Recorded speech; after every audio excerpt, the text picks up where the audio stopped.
Hello, I am so far behind on this novel. This manuscript that I started in 2019 while I was in Toronto. Closure. Not sure if you can see it. It's all glary. Closure. I don't know if you can see it. Anyway, you know what the cover looks like. You see it. You've seen it before. All right, you've seen it before. So closure. All right, it's what I'm supposed to be publishing this month, but I'm not. But I figured since I did commit to publishing something a few days ago, I said I was going to go ahead and put out the first 20 chapters. And that's what I'm doing right now. I'm going to actually read some of it while I'm here and leave the rest to you. And hopefully you enjoy it. Hopefully you can leave me some feedback. This what I'm posting today is like super, super rough draft. I have not copyrighted it myself. I've not edited it. I've not sent it to an editor. None of that. This is just as far as I've gotten. Chapter 20 isn't as far as I've gotten, but I'm still writing, and I'm just seeing if anybody is digging the storyline as it is right now. As far as I've gotten. So, again, this is closure for your listening and or reading pleasure. All right, so it's got some front matter, a dedication. I'll read all that. No, I'm not going to read a dedication. We'll leave that for when it's published. All right, closure or need for closure, NFC, used interchangeably with need for cognitive closure, NFCC, are psychological terms that describe an individual's desire for a firm answer to a question and an aversion toward ambiguity. That is like something that I'll have in there before the dedication, and then here's the prologue. I just wanted them to apologize. Daniela stopped and looked around before continuing. You'd probably look at me and think that I was crazy. Daniela paused while chuckling lightly. I even feel crazy when I think back on it, Daniela sighed, then extinguished her Pall Mall orange king butt on the bottom of her shoe, flicked it over her shoulder onto the dock.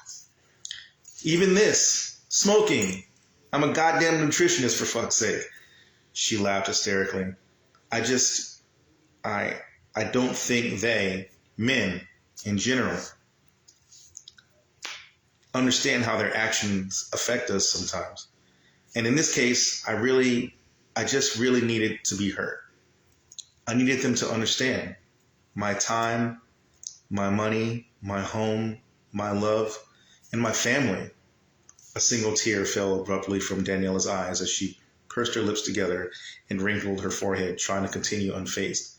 My heart, they're all valuable.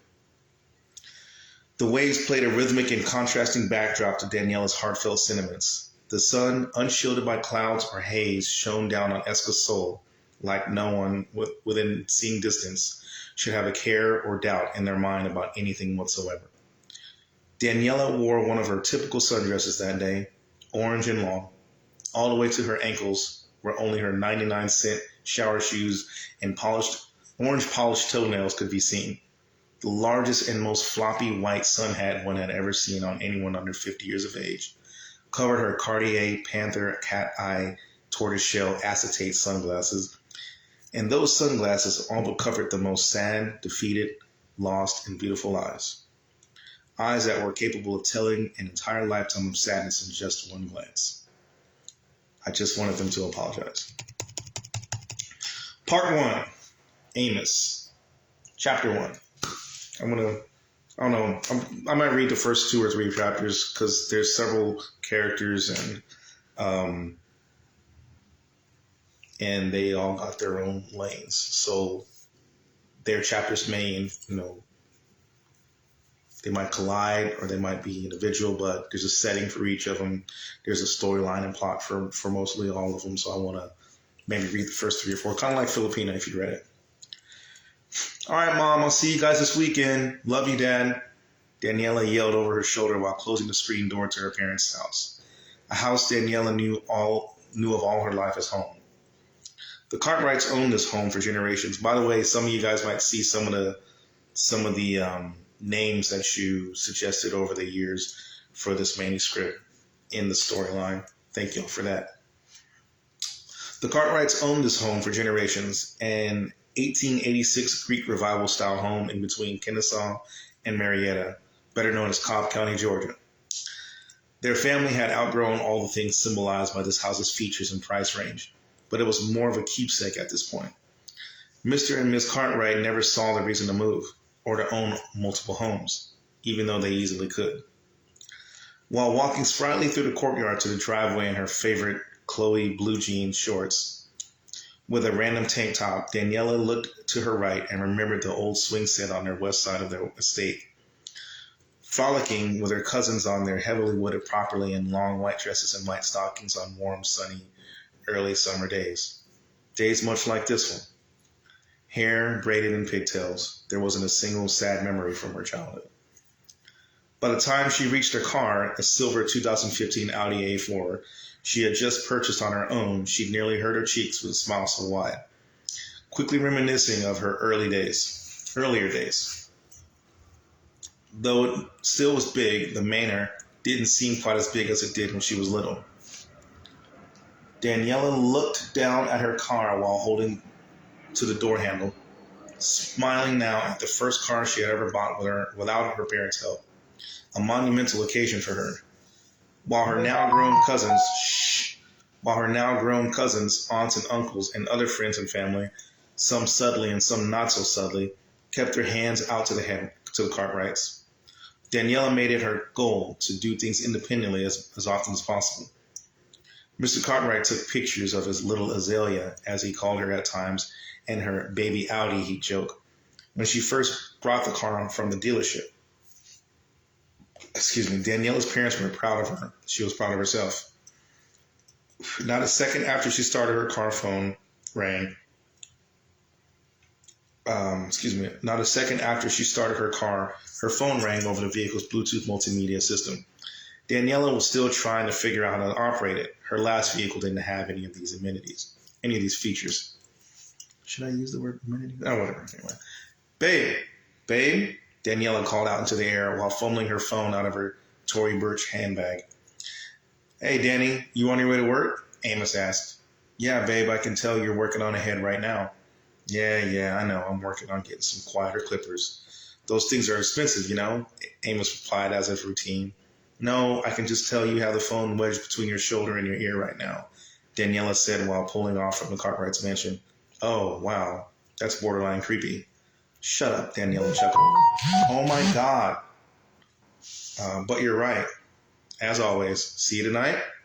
Of course. I just have to make sure I stick around Trefo late enough to sign for that shipment of Odwalla before I leave this evening, and I'll be on the way, babe. Cool, see you then. Love you. Love you too. Chapter 2. Chapters are really short, just like Filipina Invasion, so these 4 should go pretty quick. You still mess around with them white girls, I see, the customers in Amos's chair with massive beard and Black Lives Matter t-shirt said, referencing the background picture displayed on Amos's now illuminated cell phone screen. So, asked while making sure to keep his head still. Bro, you're killing me, Amos said, rubbing his forehead. Why you all up in my phone anyway? I'm just saying, man, ain't you seen that new movie Obsessed with fine-ass Beyonce? Came out a few years ago? Ooh, woo! A customer seated in the waiting area exclaimed, I'm still having nightmares about that flick. I broke up with my girl when I saw that shit. Wait, you've been coming here for a while, Playboy. I ain't never seen you with a white girl, Amos said. Nah, she isn't white. I should change that to ain't. I don't think any of these guys would say that in the barbershop. Nah, she ain't white. She was just real light skinned. I figured that was close enough, so I let the bitch go. Everyone in the barbershop laughed, including Amos. He opened King Cuts. That's King Cuts. KINGKUTZ. Barbershop. He opened King Cuts at the age of 29. It was his heart and soul. His barbershop was in the storefront in East Point. It shared a door with a neighboring beauty shop that usually remained open. He and the woman who owned it shared the rent for the property and often collaborated when appropriate. He got his GED and barber's license from Atlanta Technical College 3 years prior. Managed to get a business loan with Daniela's help when they first met at Lenox Mall, where her health food store was located. A kiosk, mostly serving healthy beverages at the time. Headmasters, a barbershop in the mall, was Amos's first place of employment after receiving his license. One day after work, he saw Daniela serving smoothies. He knew she was in charge because she never wore the uniform like the other workers did. They frequently locked eyes in the days leading up to their first encounter. Amos bought a smoothie from her, not knowing or caring what a smoothie was. He just figured it was a good way to get close to her. He flirted and made her smile during the transaction. He thought then that he'd love to see her smile more often. He made his move and left with a large chocolate protein-infused smoothie and Daniela's phone number. Better watch out, Amos. Them white girls ain't no joke, Amos' seated customer said after the commotion died down. They'll get you. A fellow barber named Magic chimed in, pointing his scissors at Amos. Y'all need to chill, Amos said seriously, still with a smile on his face. If it weren't for that white girl, I would still be up at Lenox paying booth rent, and none of y'all asses would even be in here. Chapter 3. No, honey, I don't actually drink Starbucks. I just work here. I actually don't drink coffee at all, Lewis said between sips of a cup of ice water. Oh, okay, but you do meet a lot of cute guys working here, I bet. The girl with the plain blue shirt reading GT asked. Why would you think I'm interested in meeting guys? Lewis looked over at the random girl who insisted on bugging him on his break. OMG, I am so sorry. I had no idea why I just assumed you were gay. I don't mean anything by it. The random girl held her hands out in front of her, pushing the air between her. It's okay, I get it all the time. If it makes you feel better, I meet a lot of men here and everywhere else I go. Women too. I honestly thought you were cute until Lewis's iPhone rang its signature ring from his back pocket. He threw his now empty cup in the trash can he was leaning on. Hey, Yellow, what's up? Wait, hold on. Lewis diverted his attention back to the random girl who was still standing there with her triple venti soy non-fat latte, which he served her himself. You can go now. Bye. It just says bye. It's only one E. Lewis managed in astonishing polite fashion as he walked towards the back door of his place of employment. What's up? What are we doing tonight? Wait, who were you just talking to just now? Daniela asked over the phone. Just some lonesome little Georgia Tech random. Oh, was she cute? Daniela smiled. Okay, I can tell you're smiling, first of all. And second, yes, she was all sorts of cute, but she assumed I was gay and I just couldn't with her. Right, babe, but you are gay, Daniela chuckled. Honey, how many times do we have to go over this? Lewis sighed. Sitting on a stool next to the back door of the building, the area smelled terrible due to the fact that the employees used it to smoke. The litless dumpster was just outside of the door, and apparently homeless and drunk people love to use the area as a bathroom at night. I'm not gay. Sweetheart, screwing a random female every now and then does not make you straight, Daniela said, laughing out loud at this point. I never said I was straight either. Right, but you hate the concept of bisexuality. You've called them confused, greedy idiots who don't know what they want. I have the text message saved in my phone. Yella, I know. Bitch, why did you call me? Lewis rolled his eyes. I'm sorry, you know I have to bug you, my love. Yeah, I know. What do you want? Are we going out tonight? Atlanta Opera is going to be off the hook tonight. I just know it. Lewis danced with himself while talking. I'm sure it will be, filled with you and all your fabulous friends from Midtown. But Amos and I have a date tonight. Maybe tomorrow? Oh, you and Barber Boy going out tonight? Is he taking you out for a candlelit dinner at Chick-fil-A? My God, if only, Daniela said sarcastically over an intentional gasp. I just called to see if you'll go over and check on Eska. Wait, didn't you spend the night at your parents' house last night? Yeah, why? So you're going to take your stinking ass out on a date with your boyfriend after being out on all day without a shower and a change of clothes? You so nasty. Lewis, Daniela cranked out an enormous laugh and couldn't regain her composure for nearly an entire minute. You are so stupid. I don't stink. I'll just shower at his place, Daniela said suggestively after finally calming down. Oh, okay, I see what you're doing, you little slut. No problem. You know I'll do anything for you and that stupid little mutt. I got you, boo. Lewis said, smiling, finally opening the back door, which led to the back of the bar. Thanks, sweetheart. Later.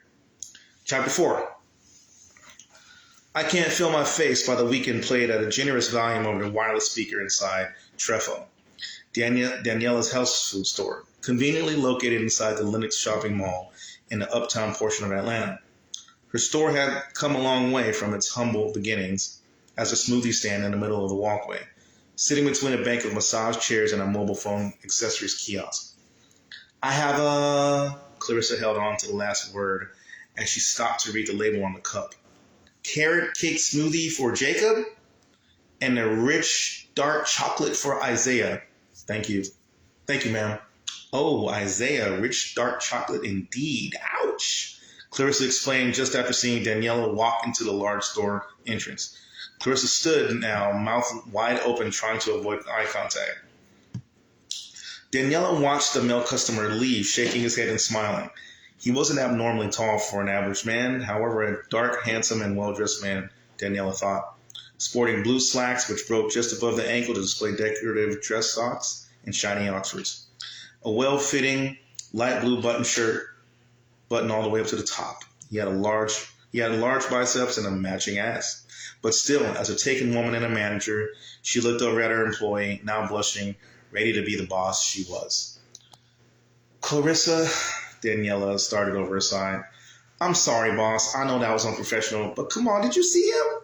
Clarissa said, trying to take gum out of her mouth discreetly. Really?